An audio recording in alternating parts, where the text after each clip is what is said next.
Magandang umaga po sa ating mga kapatid. Good morning po at maligayang araw po ng pagsamba ngayong umaga. Tayo pong lahat ay tumayo at tayo po'y sama-sama nga awit sa ating Panginoon. Ayan, sabi po sa ating aawitin, di ba po sa panahon natin ngayon, iba po talaga ang takbo at ikot ng mundo. Pero meron po tayong Diyos na kailanman ay hindi nagbabago. Naniniwala po ba ang bawat isa sa atin doon sa declaration na iyon? Amen. Jesus is the same yesterday, today, and forevermore. Hebrews 13 verse 8 declares it. Kaya ito po ay ating panghawakan at ating pong patuloy na sambahin ang ating Panginoon sa ating kalagitnaan. Tayo po'y umawit sa Kanya. Yes, Lord, you are the God who never changes. Itin po natin ang ating mga kamay.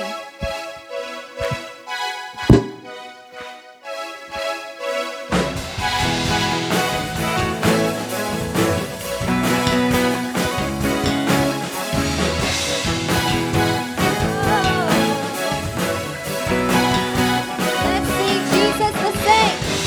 Jesus the same, yesterday, today, and forevermore.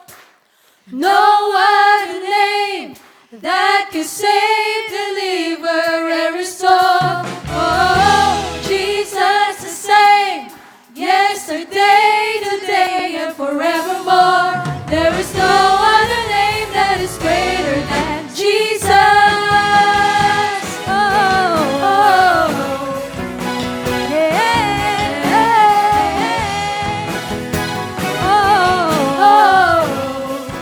Let's sing, you are faithful.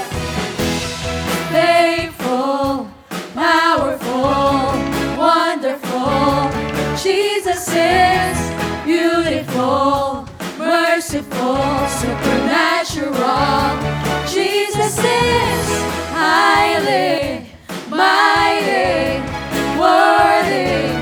Jesus is gracious, patient, generous. There is no one And there is no other name that is greater than Jesus. Jesus the same, yesterday, today, and forevermore. No other name that can save, deliver, and restore. Oh, Jesus the same, yesterday, today, and forevermore. There is no other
Jesus, Jesus.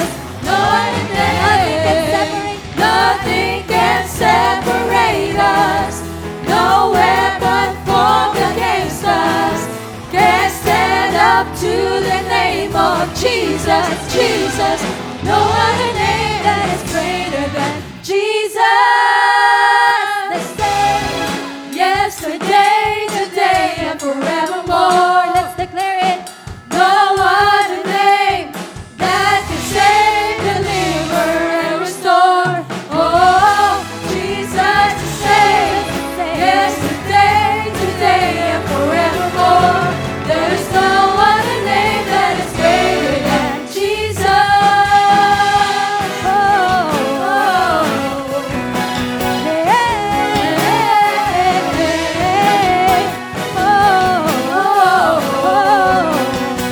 No other name. Yes, Lord, to you be the glory, to you be the praises. Yes, Lord, patuloy po kami nga awit ng papuring awit sa inyo. Sa sandaling ito po mga kapatid, patuloy po nating i-fix ang ating eyes and worship to our Lord and Savior Jesus Christ. Patuloy, O Diyos, na Ikaw ay aming papupurihan, pagkat Ikaw ang aming sentro ng pagsamba.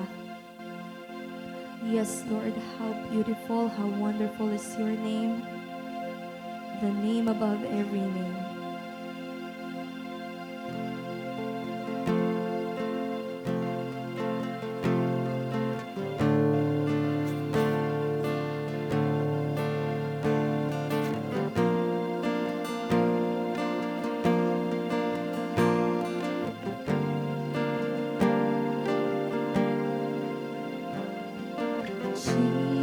Jesus, beautiful Savior, God of all majesty, risen King, Lamb of God, Lamb of God, holy and righteous, blessed Redeemer, bright morning star. All the heavens shout your praise. All creation, you and me. All creation loves to worship you. How wonderful, how beautiful, name above every name, exalted high. How wonderful,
mga buhay, ang hari ng aming mga puso. Sa inyo po namin iniaalay ang mga awitin ng may pagpapasalamat at pagsamba. Ito po ang aming dalangin sa inyo sa pangalan ni Jesus. Amen.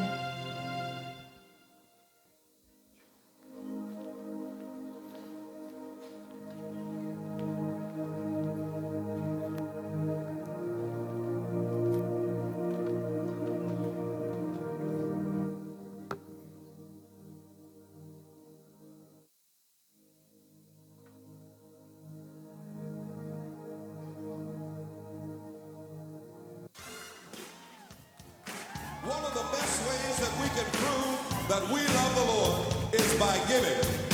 Amen. So we're going to sing a song about giving, and it's got some hand motions, and I want you to join with me, okay? Will you do that? Here we go. Watch me. Give, and it will come back to you. Good measure, pressed down, shaken together, and running over. Give, and it will come back to you. When you give to the Lord. Help me out now. Here we go. Give, and it will come back to you. Good measure, pressed down, shaken together, and running over. Give, and it will come back to you. When you give to the Lord. Give in love, give in faith, give with joy, and a smile on your face. Give as the Lord has given to you. How you give is a reflection of your gratitude. So give, and it will come back to you. Good measure, pressed down, shaken together, and running over. Give, and it will come back to you. When you give to the Lord. From your heart, give your best. Give unto God.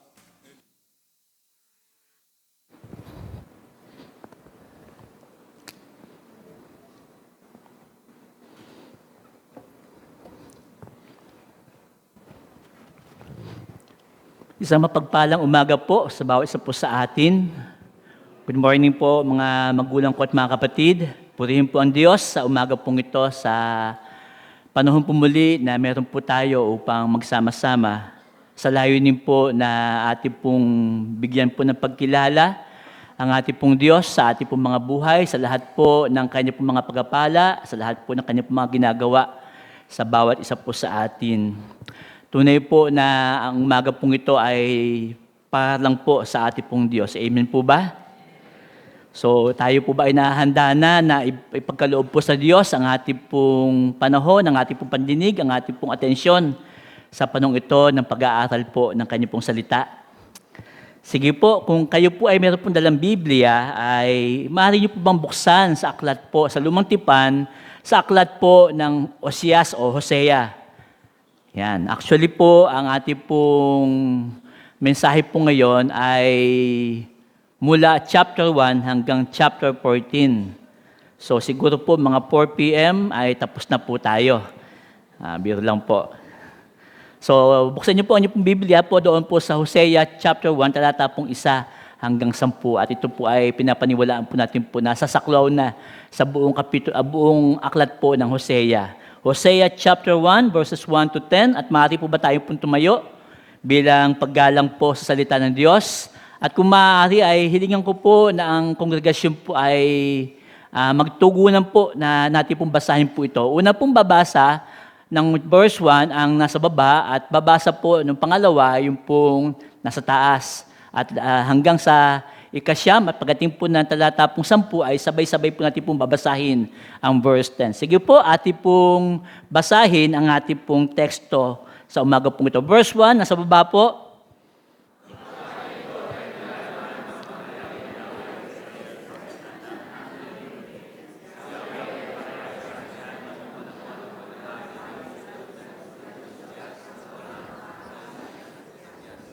Si Jeroboam. Verse 2 sa taas po. Sa pamamagitan ni Hosea, sinabi niya, mag-asawa ka ng isang babaeng nakikipagtalik sa iba't ibang mga lalaki. Magkakaroon ka ng mga anak sa kanya, sapagkat katulad din ng babaeng iyan, ang mga tao sa lupaing ito ay nagtaksil sa akin. Verse 3,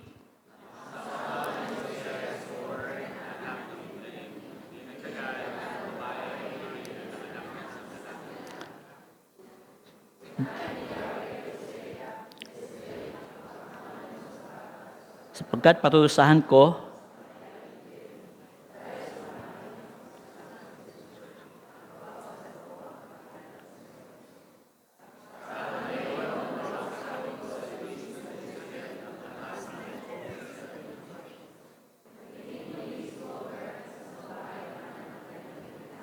sabi ni Yahweh kay Hosea, tawagin mo siyang sapagkat hindi ko na kahabagan ni patatawarin man ang Israel.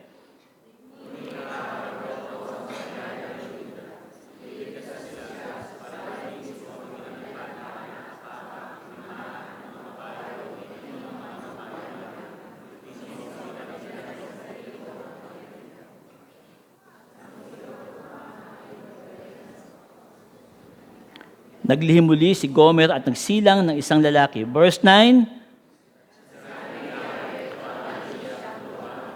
sapagkat ang Israel ay hindi ko na ituturing na aking bayan at hindi na ako ang kanilang Diyos. Tayo pong lahat,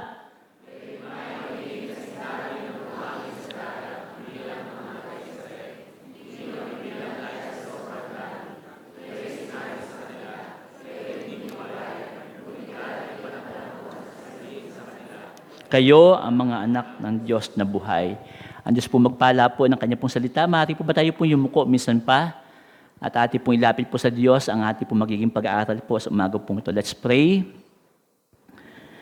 Papuri po sa iyo, Diyos, sa umaga pong ito. Sa panahon po, Lord, ng aming pong pag-aaral, Panginoon, ng pong salita. Ang dalangin po ng bawat isa po sa amin, kami ay inyo pong patuloy po, Lord, na akayin, patungo po sa kaunawaan na nais niyo pong marating, Panginoon, ng aming pong mga kaisipan. Gayon din po. Umabot ito, O Diyos, sa aming mga puso. Upang sa gayon, anuman, O Lord, ang inyo pong hamon po sa amin sa umaga pong ito.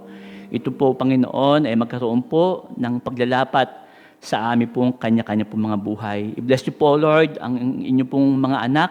I-bless niyo po, Lord, even po, O Diyos, ang inyo pong lingkod. Itago niyo po kami, O Diyos, sa inyo pong likuran. At tunay po, Lord, ng kabanalan, kaluwalhatian lamang ng aming pong Panginoon ang tunay po na aming pong makita na nagniningning sa aming pong pag-aaral po ng inyong mga salita. Minsan pa, purihin po kayo at ito po ang aming panalangin sa pangalan po ni Jesus. Amen. Sige po, tayo pong lahat po ay makakaupo na.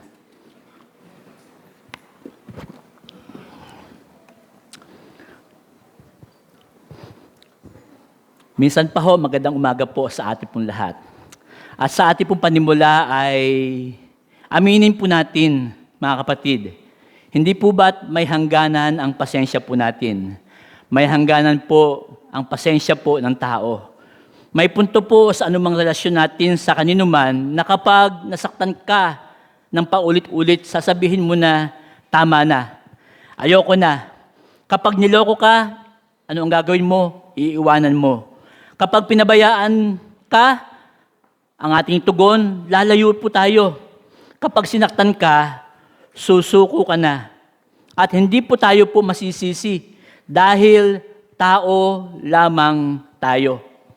May hangganan po ang ating pong pangunawa, may hangganan po ang ating pong pagtitiis, may hangganan po ang ating pong pagbibigay ng pagkakataon sa ating pong kapwa. Kaya po minsan, kahit hindi po natin po sinasabi ng malakas, maaari po, ito po ang ating pong sinasabi din.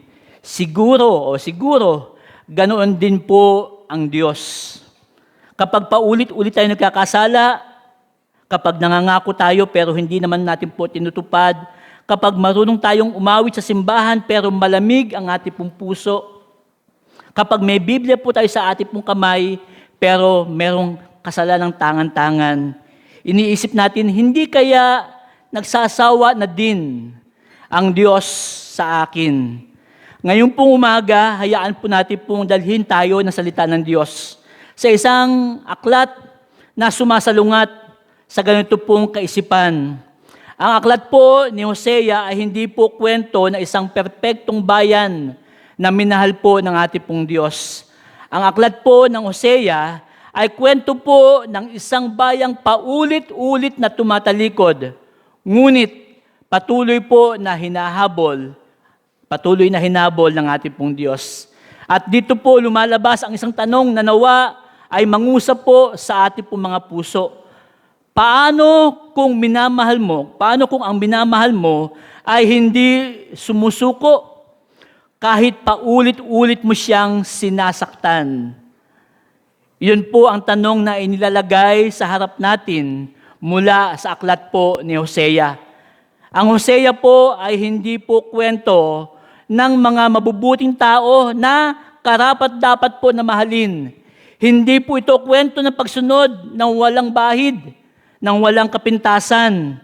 Ang Hosea po ay tala at kasaysayan ng perpektong pag-ibig ng Diyos sa di-perpektong bayan. Isang pag-ibig na nasasaktan, ngunit nananatili. Isang pag-ibig na nagdidisiplina, ngunit hindi nagtataboy. Isang pag-ibig na may dahilan para umalis, ngunit piniling manatili. At habang ating pong pinapakinggan ang aklat po ni Hosea, huwag po muna natin pong tingnan ang Israel. Sa halip po, tingnan muna natin po sa umaga pong ito ang ating pong mga sarili. Dahil sa kwento pong ito, maaaring tayo ang nasaktan, subalit mas madalas tayo po ang nananakit.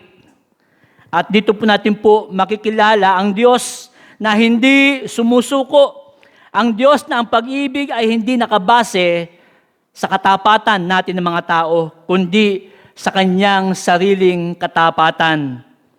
Ang aklat po ng Hosea ay isinulat po sa panahon po ng kasaganaan ng hilagang kaharian po ng Israel noong paghahari ni Haring Jeroboam II. Sa panlabas, maayos po ang kanila pong buhay, ngunit sa loob, wasak, sira ang kanila pong relasyon sa ating pong Diyos. Ang Israel po ay patuloy po na sumasamba sa Panginoon habang sumasamba rin sa mga Diyos-Diyosan, lalo na po kay Baal. Ang Diyos na inaakala po nilang magbibigay ng kasaganaan. Ang kanila pong relihiyon ay naging ritual na walang puso, walang tunay na pagsunod.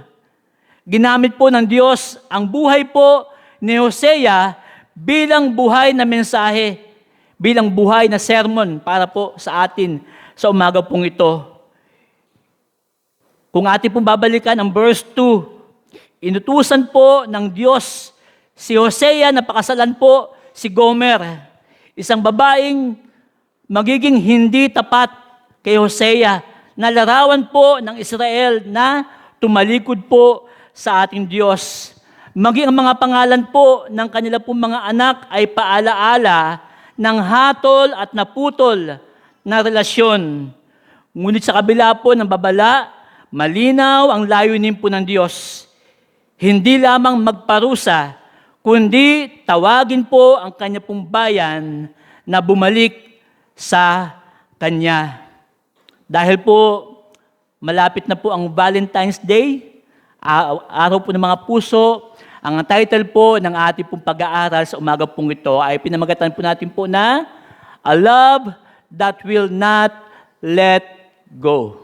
A love that will not let go. Isang pag-ibig po na hindi bumibitiw. Isang pag-ibig na hindi sumusuko. Isang pag-ibig na hindi nangangayaw. At para po sa ating pong sermon proposition po sa umaga pong ito, ay sinasabi po natin po that God remains faithful in His love even when His people are repeatedly unfaithful to Him. Ang Diyos po ay nananatiling tapat sa Kanya pong pag-ibig kahit paulit-ulit na hindi tapat ang Kanyang mga anak, ang Kanya pong bayan, ang Kanya pong mga tao. At para po sa ating pong katanungan sa umaga pong ito, ay binabanggit po natin po dyan, how does the book of Hosea reveal God's faithful love toward an unfaithful people. Paano nga po ba ipinapakita po ng aklat po ng Oseas o ng Osias ang tapat na pag-ibig ng Diyos sa isang bayang hindi tapat?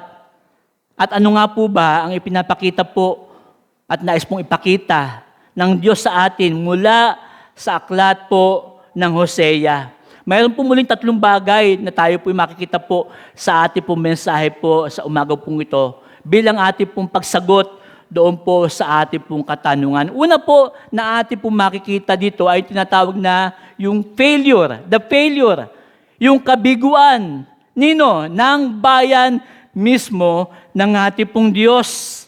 Ang pangunahing kasalanan po ng Israel sa aklat po ni Hosea ay hindi lamang po pagsuway, kundi pagtataksil sa relasyon nila sa ating pong Diyos. Hindi sila tuluyang tumalikod sa kanilang pong relihiyon. Sa panlabas, sila ay mukhang maayos. Mukhang maayos na bayan po ng Diyos. Patuloy pa rin po silang nag-aalay po ng handog sa altar, nagdiriwang po ng kanilang pong mga kapistahan, gumagamit po ng pangalan po ng ating pong Panginoon sa kanilang pong panalangin at mga panata.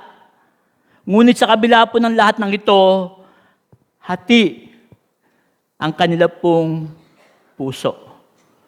At ito ang sinasabi ng Diyos sa kanila doon po sa Hosea chapter 4 verse 1 na ang sabi ay, dinggin ninyo mga taga-Israel ang pahayag ni Yahweh sapagkat may bintang siya laban sa inyo. Sa lupaing ito ay walang katapatan, walang pagmamahalan at walang pagkilala sa Diyos. Ibig po sabihin, mayroon po silang relihiyon, pero walang relasyon. Meron silang mga seremonya, mga ritual, pero walang sinseridad. Meron po mga panlabas na debosyon, pero walang panloob na katapatan. Sa mata po ng Diyos, ang kanila pong kasalanan ay parang pangangalo niya. Pakisabi nyo nga po, pangangalo niya. O sa English po ay adultery. Sa mata po ng Diyos, ang kanila pong kasalanan ay para pong adultery. Isang asawang patuloy na bumabalik sa ibang minamahal habang sinasabi pa ring mahal niya ang kanyang tunay na asawa. Hindi sinabi ng Israel, ayoko na sa Diyos. Subalit ang kanila pong pamumuhay, ang sumisigaw po ng katotohanan. Iba ang tunay nilang mahal at pinagkakatiwalaan. Ito po ang kabiguan ng bayan ng Diyos. Ito po ang kabiguan ng bayan po ng Israel. At ano po yun? Gusto po nila ang biyaya ng Diyos, pero hindi ang presensya ng Diyos. Gusto po nila ang kamay ng Diyos, pero hindi ang puso ng ating pong Diyos. At mga kapatid, masakit mang sabihin at masakit mang aminin, ito rin po ang panganib na kinakaharap ng maraming mga mananampalataya sa ating pong kapanahunan. Parang isang asawang nagtatrabaho sa abroad. Taon-taon siyang nagsasakripisyo, malayo sa pamilya, nag-iisa sa kanyang maliit na kwarto, napapagod sa paghahanap buhay, nagpapadala ng pera buwan-buwan sa kanyang pamilya, lalo na sa kanyang asawang iniwanan sa Pilipinas. Lahat po ng iyon ay kanya pong ginagawa dahil mahal niya ang kanya pong pamilya. Subalit habang wala siya, ang asawa na naiwan sa kanila pong bahay ay mas inuuna ang barkada kaysa pamilya. Ginagastos ang padala sa pangsariling luho at unti-unting nagiging malamig sa kanyang komunikasyon, sa kanyang kabiyak na naghahanap buhay sa abroad. At sa huli, may iba na palang minamahal. ang kanyang asawa. Hindi niya sinasabing, ayaw ko na sa asawa ko. Subalit ang kanya pong mga desisyon, oras at puso ay nagsasabing may mas mahal siyang iba. At ganoon po ang Israel sa ating pong Diyos. At kung magiging tapat lang po tayo sa ating pong mga sarili, madalas ganito rin po ang maraming Kristiyano. Tumatanggap tayo po ng kanya pong probisyon, tumatanggap tayo ng kanya pong proteksyon, tumatanggap tayo ng kanya pong biyaya at pagpapala, subalit ang puso ay nakatuon sa pera, tagumpay, aliw, kasalanan at mga sariling plano. Hindi po itinatanggi ng Diyos. Hindi itinatanggi ang Diyos sa kanya pong salita, pero itinatanggi ito ng kanyang pamumuhay. Hindi itinatanggi ang Diyos sa kanyang mga labi, pero itinatanggi ito sa kanyang mga gawi. Sabi po ni J.I. Packer, the greatest sin of Israel was not ignorance, but indifference toward the God who loved them. Ang pinakamalaki daw po na kasalanan po ng Israel ay hindi dahil hindi nila alam o hindi nila kilala ang Diyos, kundi dahil wala na silang pakialam sa Diyos na nagmahal sa kanila. Dagdag pa ho ni Timothy Keller, idolatry is not only the worship of false gods, it is trusting anything more than we trust God. Ang idolatria po ay hindi lang po ang pagsamba sa mga literal na Diyos-Diyosan. Ito po ang pagbibigay ng mas mataas na tiwala, pag-asa at pagmamahal sa kahit ano kaysa sa ating pong Diyos. Mga kapatid ko sa GCC, hayaan ninyo pong tanungin ko po kayo at hayaan po natin pong tanungin tayo ng salita po ng Diyos. May mga bahagi ba ng buhay ko, ng buhay natin, na ibinibigay natin po sa Diyos sa labi, subalit hindi sa ating po mga puso? May mga bagay ba na mas kinakatakutan natin, mas pinagkakatiwalaan natin, o mas minamahal natin kaysa po sa ating pong Diyos? Naging ritual na lang po ba para po sa atin ng pagsamba, imbes na buhay na relasyon? Dumadalo po ba tayo po sa church, pero malayo ang ating pong mga puso? Umaawit ba tayo po ng papuri, subalit may kasalanan po tayo pong ayaw bitawan? Mga magulang ko at mga kapatid, itinuturo po sa atin ng Hosea ang isang mabigat ngunit mahalagang katotohanan. At ano po ito? Pakibasa po mga kapatid.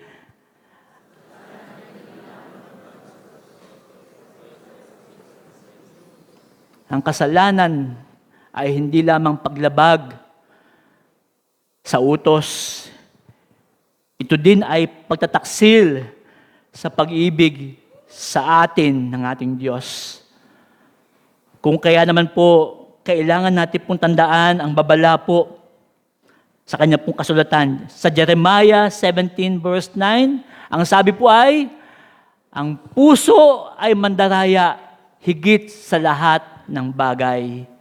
Kung hindi po natin po susuriin ang ating pong puso, maaari tayo maging relihiyoso, pero walang katapatan. Abala sa gawain po ng Diyos, pero malayo sa mismong Diyos na pinaglilingkuran daw. Malakas tayo sa ating pong pagkanta, pero baka mahina po tayo sa ating pong pagsunod. At ito po ang kabiguan ng Israel. At ito rin po ang babalang inilalagay ni Hosea sa harap ng bawat isa po sa atin ngayong pong umaga. Pangalawa po, na bahagi ng ating pong pag-aaral. Kung kanina po ay nakita po natin po yung failure, yung kabiguan po ng bayan po ng Diyos. Sa pangalawang bahagi po ay ipinapakita po sa atin ang faithfulness, ang katapatan po ng Diyos sa kabila ng pagtataksil ng tao, sa kabila ng pagtataksil ng kanya pong bayan. Sa karaniwang relasyon po ng tao, may hangganan po ang pagtitiis. Tama po ba? Sa karaniwan pong relasyon natin po sa ating pong kapwa, may hangganan po ang ating pong pagtitiis. Kapag paulit-ulit tayong pong niloloko, sinasaktan at binabaliwala, darating po ang punto na sasabihin mo, tama na! Ayoko na! Ngunit ang Diyos po sa aklat po ng Hosea ay mababasa po natin po na hindi po ganoon. Hindi ganyan ang Diyos sa Hosea. Sa kabila po ng paulit-ulit na pagkataksil ng Israel, sa kabila po ng kanila pong tinatawag na idolatry, kawalan po ng pagpapasalamat at malamig na puso, hindi po natin po maririnig sa Diyos ang mga salitang, suko na ako. Wala na akong pakialam sa inyo. Humanap na kayo ng ibang Diyos. Wala po tayo po mababasa po sa aklat po ng Hosea ng ganun pong bagay. Sa halip po, maririnig pa rin po natin po ang tinig po ng Diyos na puno ng sakit, ngunit hitik pa din po sa pag-ibig. At ito po pinapatunayan po ng Hosea 11, verse 8, na ganito po ang sabi, pababayaan ba kita, Ephraim? Ikaw ba'y ibibigay ko sa kaaway, Israel?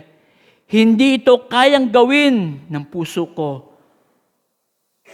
Kahabagan ko'y mananaig.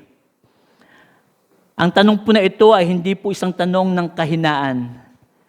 Ito po ay tanong ng pag-ibig na ayaw pong sumuko. Tanong po ng isang pag-ibig na ayaw pong bumitaw. God's faithfulness is not a response to Israel's goodness. It is rooted in His covenant and in His character. Ipinapakita po ng aklat po ng Hosea na ang katapatan po ng Diyos, ang katapatan po ng Diyos ay hindi po tugon sa galing ng Israel. Hindi po sa husay, sa buti. Hindi ito dahil naging mabuti po sila. Hindi po dahil naging masipag sila. Hindi po dahil naging masunurin po sila. Ang katapatan po ng Diyos ay nakaugat sa una, sa kanya pong tipan, sa kanya pong covenant sa Israel. Pangalawa, sa kanyang pangako at sa kanyang hindi nagbabagong karakter. Kahit dumating po ang sandali na sinabi ng Diyos, hindi na kayo aking bayan o Lo-Ami. Hindi po doon natapos po ang kwento. Agad po niya itong sinundan na isang pangakong puno po ng pag-asa. Doon po sa Hosea chapter 2 verse 23 ay sinabi niya, sasabihin ko sa Lo-Ami, hindi ko bayan, ikaw ay aking bayan. Ibig po sabihin, kahit meron pong disiplina, hindi kailanman po nawala ang intensyon ng Diyos na mapanumbalik o magpanumbalik. Ang Diyos po ng Hosea ay hindi po pabago-bago. Hindi po emosyonal na bumibitaw. Hindi gaya po natin po na kapag nasaktan po, ay lumalayo.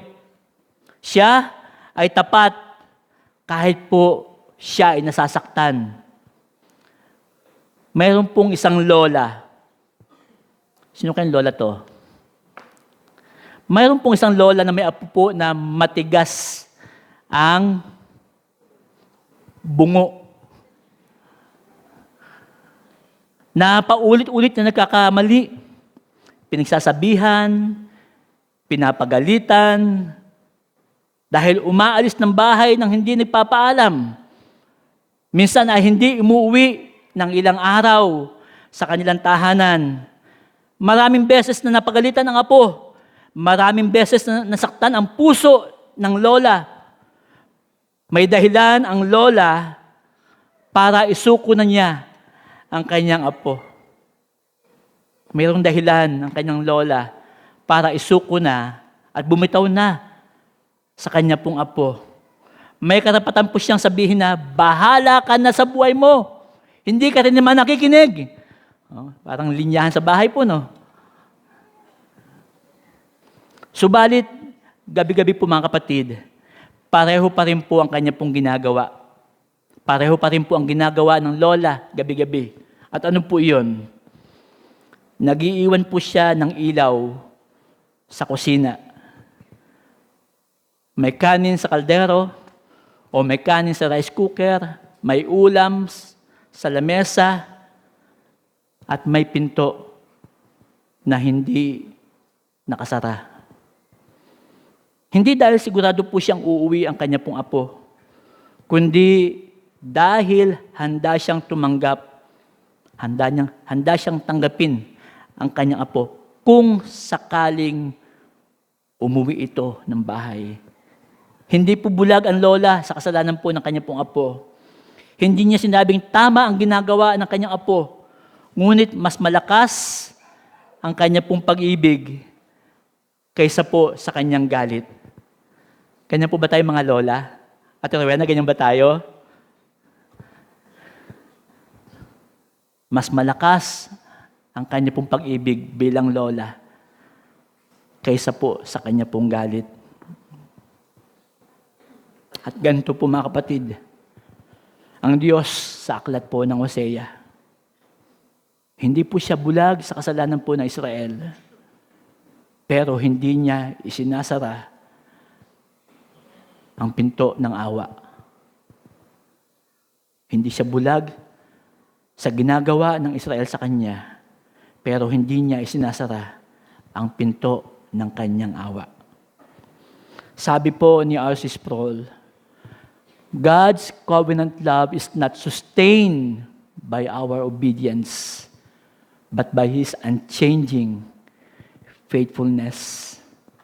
Ang pag-ibig daw po ng Diyos ay hindi napapanatili dahil lamang po sa ating pong pagsunod, kundi ang kanyang hindi nagbabagong katapatan.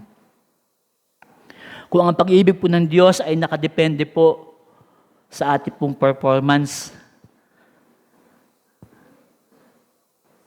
matagal na po sana tayong iniwan ng Diyos. Amen po ba mga kapatid? Kung ang pag-ibig ng Diyos sa atin ay nakadepende sa ating mga ginagawa, matagal na sumuko ang Diyos sa atin. Pero dahil ang pag-ibig niya ay nakabase po sa kung sino siya, nananatili siya kahit tayo ay bumibigay. Marami pong tao ang nabubuhay sa paniniwalang napapagod na siguro ang Diyos sa akin. Meron din mga Kristiyanong nabubuhay sa guilt at hindi na po sa grace. Takot lumapit po sa Diyos dahil sa paulit-ulit na pagkabigo. Iniisip na wala na sila pong karapatang manalangin at wala na silang karapatang magsimba. Subalit malinaw po ang itinuturo ng aklat po ng Hosea. God does not live because of our weakness. He stays because of His faithfulness. Na ang Diyos po natin po ay hindi umaalis dahil sa ating pong kahinaan. Siya po ay nananatili dahil po sa Kanya pong katapatan. Opo, hindi po niya pinapalampas ang kasalanan. Ulitin ko po yun. Hindi po niya pinapalampas ang kasalanan. Pero hindi rin niya iniiwan ang nagkasala. Mga magulang ko at mga kapatid, kung tayo po'y nandito ngayon at pakiramdam mo, marumi ka para lumapit sa Diyos, dahil paulit-ulit ang pagkakamali mo at nahihiya kang manalangin, pakinggan mo ito. Sin is powerful, but God's faithfulness is greater. Mas matatag ang katapatan ng Diyos kaysa sa kasalanan mo. Hindi tayo hinahawakan ng Diyos dahil sa tibay ng ating pong kapit sa Kanya, kundi dahil hindi siya bumibitaw sa iyo. Amen po ba mga kapatid? Napakasarap po mapakinggan. Sabi po ng Panaghoy 3:22, ang kagandahang loob ng Panginoon ay hindi nagwawakas. Ang kanyang mga kaawaan ay hindi nauubos. Sabi po sa English, the steadfast love of the Lord never ceases. They are new every morning. Bawat umaga ay bagong pagkakataon. Bawat araw ay bagong patunay na ang Diyos ay tapat. Kada umaga, bago pa man tayo po bumangon mga kapatid, kada umaga bago pa ho tayo bumangon, handa na po ang awa ng Diyos. Handa na po ang awa ng Diyos para sa iyo at para po sa akin. Ano po yung una? Ano yung una? Yung failure. Pangalawa, yung faithfulness. Sa pangatlong puntos po natin po, dito po tayo magtuwawakas. Yung tinatawag na the forgiveness. O sa iba po, the return. Ang panawagan po ng Diyos na bumalik at manumbalik. May observation po dyan, hindi ko naputol. Ang pag-ibig po ng Diyos, aklat po ng Hosea, ay hindi lang po matyaga. Amen po ba? Ito din po ay mapag-anyaya. Inviting. Hindi po sapat na malaman po ng Israel na sila po ay minamahal ng Diyos. Hindi sapat na malaman ng Israel na sila po ay minamahal ng Diyos. Hindi sapat ang kaalaman kung wala pong pagbabalik. Ang tunay po na layunin po ng pag-ibig ng Diyos ay pagpapanumbalik ng relasyon. Kaya hindi nagtatapos ang aklat po ng Hosea sa hatol, kundi sa panawagan.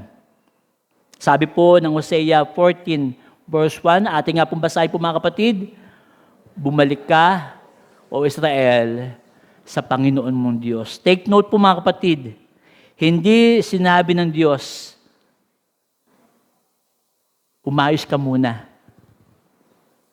O ayusin mo muna ang iyong sarili. Hindi sinabi po ng Diyos, bayaran mo muna ang lahat ng kasalanan mo. Or patunayan mo muna na karapat-dapat ka. Ang panawagan po ng Diyos ay simple ngunit mabigat. Ang sabi po doon, bumalik ka. Bumalik po tayo. Ipinapakita po nito na ang pagsisisi ay hindi lang po pagluha sa kasalanan, kundi pagliko, pabalik sa ating pong Diyos. Ang pagsisisi ay hindi lang po yung tayo po yung umiiyak o yung pagluha, kundi yung daw pong pagliko, pabalik, patungo po muli sa ating pong Diyos. Hindi lang pagtalikod sa mali, kundi paglapit muli sa tama. Ang Diyos ay hindi po naghihintay ng perpektong tao. Basahin nyo nga po ito mga kapatid. Ang Diyos, Siya ay naghihintay ng nagbabalik na puso. Parang isang ama na mayroon pong anak na matagal nang lumayo sa kanilang pong tahanan. Hindi na siya po nagtatanong kung saan nagkamali ang anak ko? Paano niya inubos ang aming pera? O bakit siya umalis? Pero araw-araw po, pareho lang po ang ginagawa po ng ama. Ano po ginagawa ng ama? Naglilinis po ng bakuran nila, nagbubukas ng kanilang pong tarangkahan o ng kanilang pong gate, at palagi pong tumatanaw sa kalsada. Hindi dahil sigurado po siyang darating ang kanya pong anak, kundi dahil handa siyang tanggapin kapag ito ay bumalik. Kapag dumating po ang kanya pong anak, hindi sermon ang kanyang isasalubong sa kanya pong anak, kundi yakap. Ang paliwanag ay susunod, pero ang yakap ang mauna. At ganito po ang Diyos sa aklat po ng Hosea. He asked for return, not explanation. Hindi niya hinihingi ang paliwanag bago ang awa. Ang unang hinihingi niya ay ang pagbabalik. Sabi po ni John Calvin, repentance is not a work we offer to God, but a grace God work in us. Ang pagsisisi ay hindi proyekto po o gawa ng tao para mapahanga natin ang Diyos. Ito po ay biyayang ginagawa ng Diyos sa puso ng tao. Kung kaya nga po kung ikaw ay nakakaramdam po ng pagnanais na bumalik sa Diyos, hindi iyon dahil mabuti ka, iyon ay dahil kumilos na ang biyaya ng Diyos sa iyo. Maaaring matagal ka na nagsisimba, pero malayo ang puso. Alam mo ang tama, pero pinipili mong itong iwasan o hindi gawin. Ramdam mo ang tawag ng Diyos, pero nag-aatubili kang bumalik. Hayaan po natin pong linawin ng Hosea ang tanong. Ang tanong po ay hindi gaano kalaki ang kasalanan mo o kasalanan po natin. Hindi po yun ang tanong. Ang tanong po ay, handa po ba tayong bumalik? Dahil ang Diyos po ay handang magpatawad, handang magpagaling sa sugatang damdamin, at handang magpanumbalik ng sirang relasyon. Hindi niya hinihintay na ikaw ay maging malinis bago lumapit. Lumapit tayo at siya ang maglilinis sa atin. Sabi po ng Santiago 4:8, mga kapatid, ating nga pong basahin. Mga kapatid, ayan, lumapit kayo sa Diyos at siya ay lalapit sa inyo. Sa ating pong pagwawakas, mga kapatid, kapag binasa po natin po, last year ko pa binabasa po yung aklat po ng Hosea. At ngayon po ang araw po na ito po ay ating pumadala sa pulpito pong ito. Kapag binasa po natin po ang aklat po ng Hosea, malinaw po ang isang katotohanan. Ang kwento ay hindi talaga tungkol kay Hosea. At hindi rin ito basta kwento ng Israel. Ito po ay kwento po ng Diyos at ng Kanya pong pag-ibig. Sa kwento pong ito, tayo po mismo ang Israel. Tayo si Gomer. Tayo po ang paulit-ulit na nangangako, ngunit paulit-ulit ding nabibigo. Tayo po ang tinatanggap ang biyaya ng Diyos, ngunit madalas iniuukol natin ang ating pong puso sa ibang bagay. At kung huhusgahan, susukatin at kikilos po ang Diyos, batay po sa pamantayan po natin po mga tao, nasa Kanya po lahat, nasa Kanya na ang lahat ng dahilan para po sukuan ka at sukuan po tayo. Para po tigilan na po niya ang Kanya pong pagpupursige sa atin. Nasa Kanya po ang lahat ng dahilan para po sabihin, tama na, sawang-sawa na ako sa inyo. Nakakapagod kayong mahalin. Subalit alam po natin po na hindi po ganon ang Diyos ng Biblia. Ang Diyos po sa Hosea. Ang Diyos po ng Hosea ay Diyos na nasasaktan, ngunit nananatili. Nagdidisiplina, ngunit hindi nagtataboy.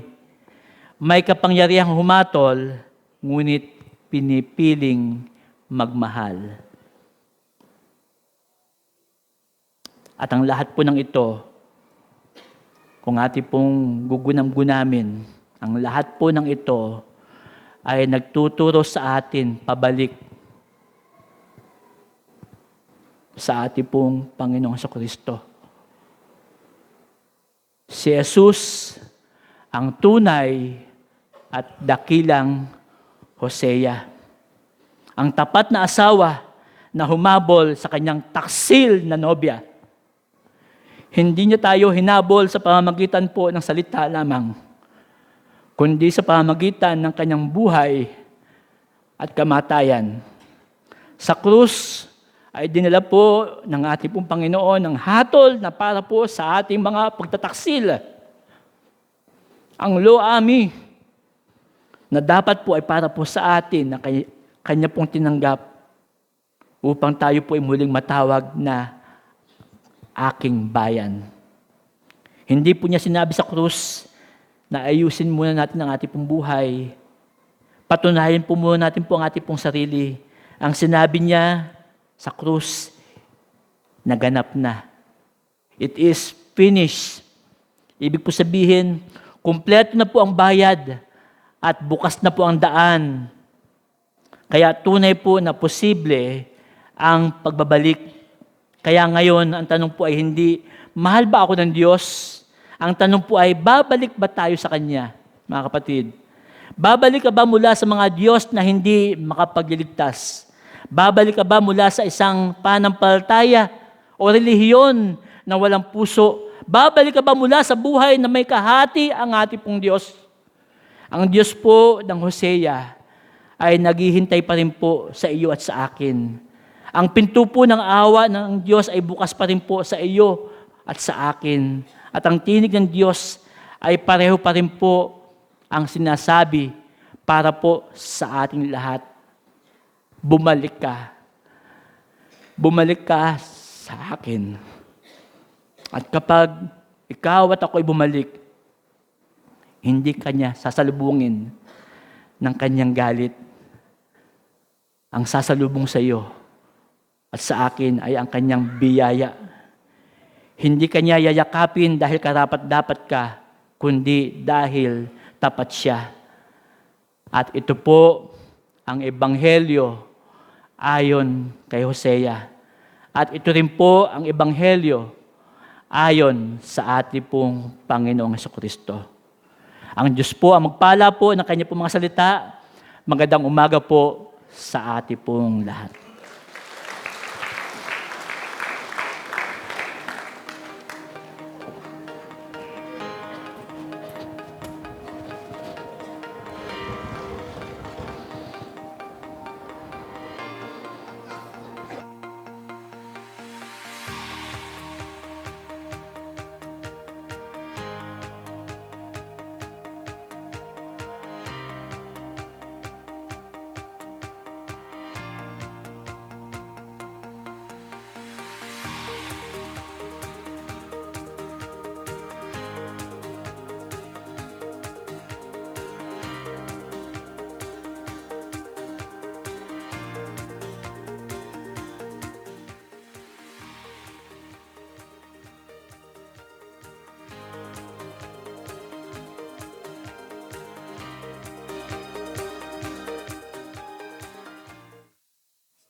Romans 3:23. B. Believe in the Lord Jesus Christ and thou shalt be saved. Acts 6:31. Children obey your parents in the Lord, for this is right. Ephesians 6:1.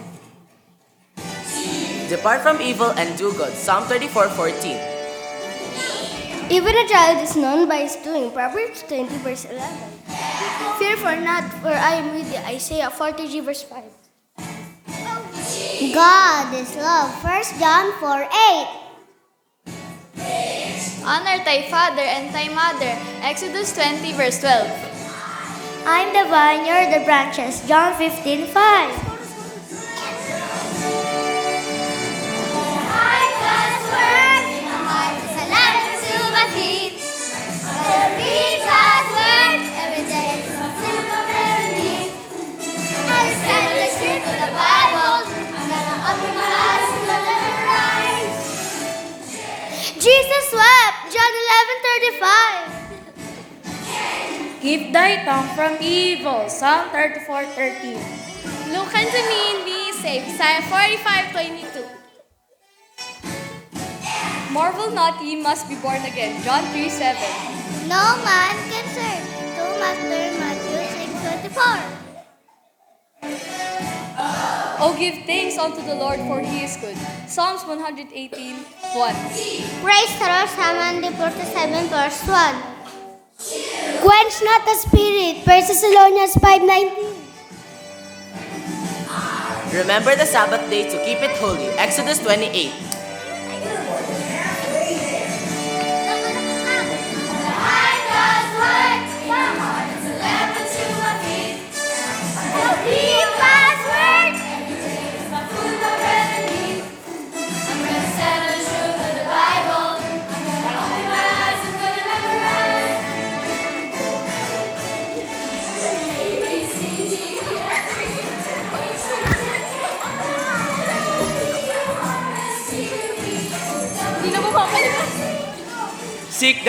Seek ye the first kingdom of God. Matthew 6:33. Trust in the Lord with all thine heart. Proverbs 3:5. Unto us a child is born. Isaiah 9 verse 6. Vengeance is mine, saith the Lord. Romans 12 verse 19. Wait for the Lord. Psalm 27 verse 14. Exceeding great and precious promises are given unto us. 2 Peter 1:4. You are the light of the world. Matthew 5:14. Zion heard and was glad. 97:8.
sa ating lahat.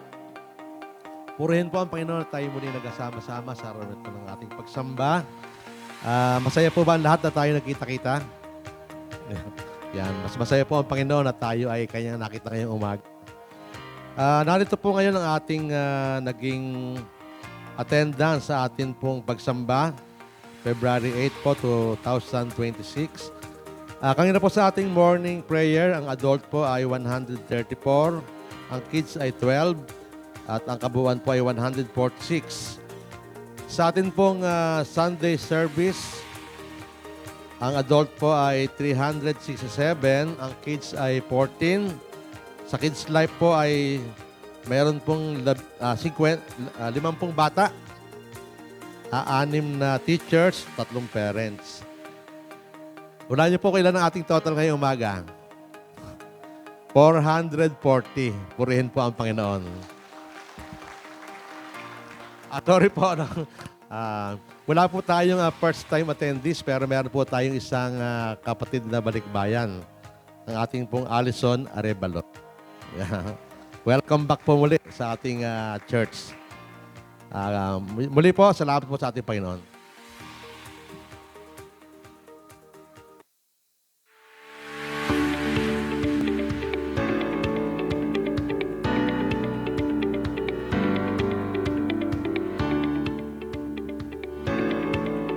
Yan, mabiyayang araw po sa ating lahat. Salamat po sa ating partakers sa araw na ito, sa mga kids.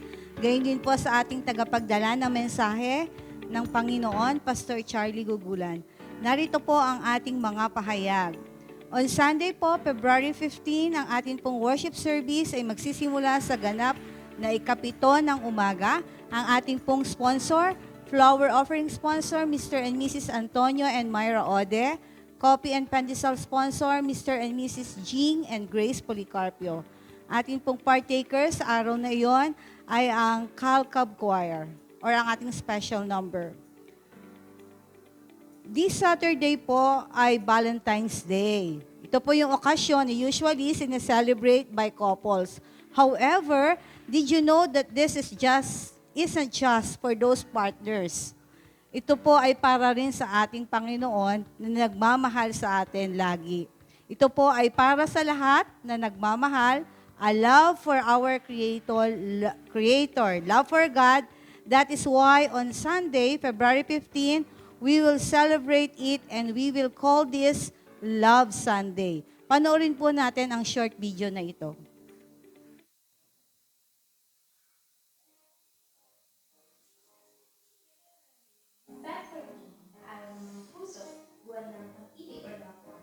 There's only one meaning for that.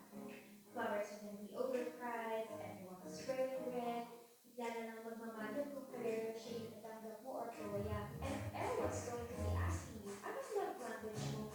But, ano nga ba ang love language? May sabihin ka paraan pala para magmahal? Turns out, we all love differently. Some people say quality time, or some people say physical touch. Some say acts of service, and some are very good with words of affirmation, and some people say give gifts. But here's the thing.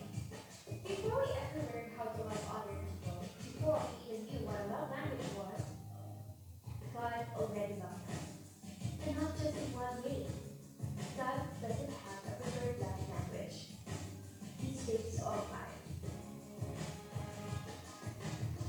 Number 1, He speaks words of affirmation.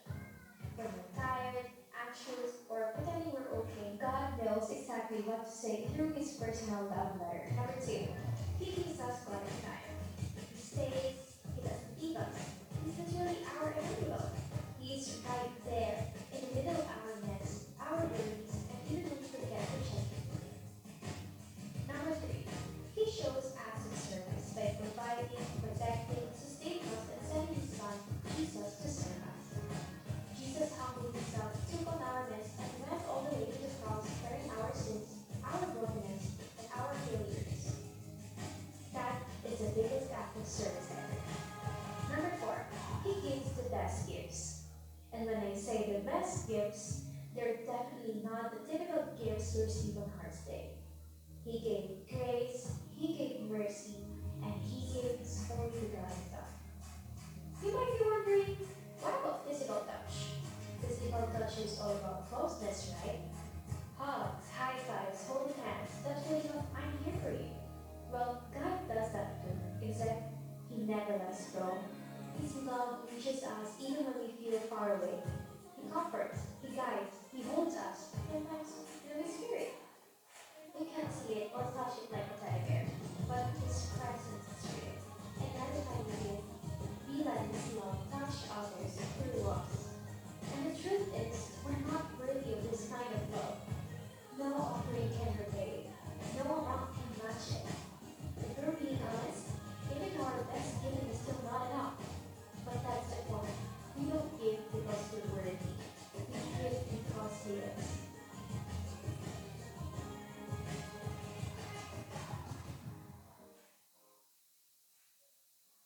Yan. Thank you po sa ating multimedia. So, see you on Sunday at ihanda po natin ang ating love offering for Jesus. On February 11, 2026 naman po, ito po yung ating midweek, ang ating pong partakers, presider, Sis Lorna McNabney, special number, Mr. and Mrs. Amante and Vicky Nolasco, at ang ating speaker for that day, Predicador Ringo Bautista. Ngayon na po ito, mayroon pong orientation ng lahat ng mga life group leaders, elders at pangulo ng kapisanan today na po ito. Pagkatapos po ng ating Sunday worship, pwede naman po kayo mag-coffee muna and then babalik po kayo. Inaasahan po ang lahat na dadalo sa isang mahalagang gawain na ito. Ito po ay orientation ng mga life group leaders, again, elders at pangulo ng mga kapisanan. Para naman po sa mga may gustong kumuha ng devotional daily Bible, available po yan sa mga ushers. Sino po nakakuha na? Wala pa pong nakakakuha? Pwede po kayo manghingi yan, nandyan po sa likod, i-avail nyo po para po meron tayong gagamitin every day.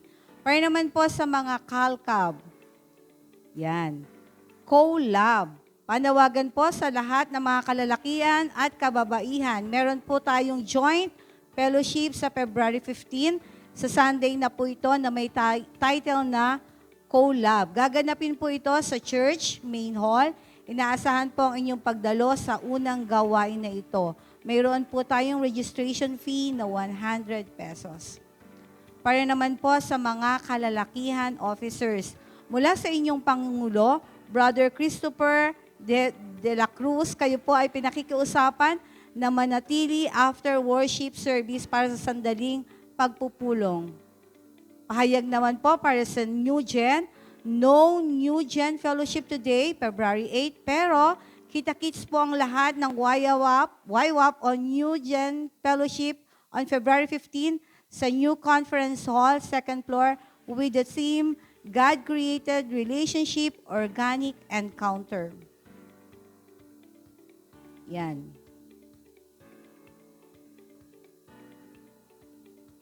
Announcement po from District, Bulacan District 1 Youth Camp Team Palo, Leaving the Way of Christ on May 27 to 28, 2026 at Destiny for your campsite, North Sagaray, Bulacan.